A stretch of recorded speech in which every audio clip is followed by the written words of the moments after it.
उन्वान। राज का पता एक गांव में कदीम दूर की एक प्रसरार किताब थी, जिसके बारे में कहा जाता था कि इसमें छुपे हुए राज हैं। किताब एक बूढ़ी औरत अमा अल्लाह रखी के पास थी, जो उसे किसी को नहीं दिखाती थी। एक दिन एक नौजवान अहमद, जो इल्म की प्यास रखता था, अम्मा के पास गया और दरख्वास्त की कि उसे किताब दिखाई जाए। अम्मा ने उसकी तरफ देखा और मुस्कुरा कर कहा, ये किताब तुम्हारे नसीब में नहीं है बेटा। अहमद ने हार नहीं मानी और उसने उम्मा के पड़ोस में रात भर पहरा दिया, ताकि वो देख सके कि कब वो किताब पढ़ती है।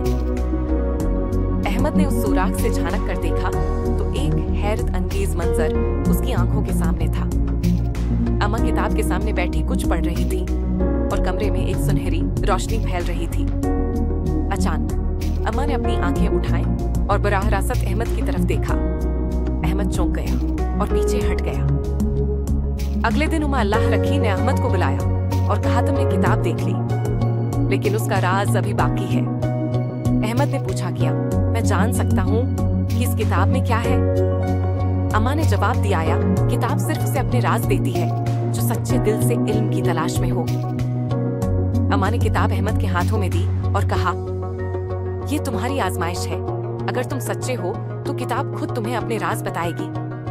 अहमद ने किताब को खोला तो उसमें एक सफेद वरक था।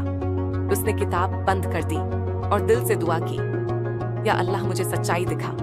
अहमद ने जब ये पढ़ा तो उसका दिल खुशी से भर गया। उसने उम्मा का शुक्रिया अदा किया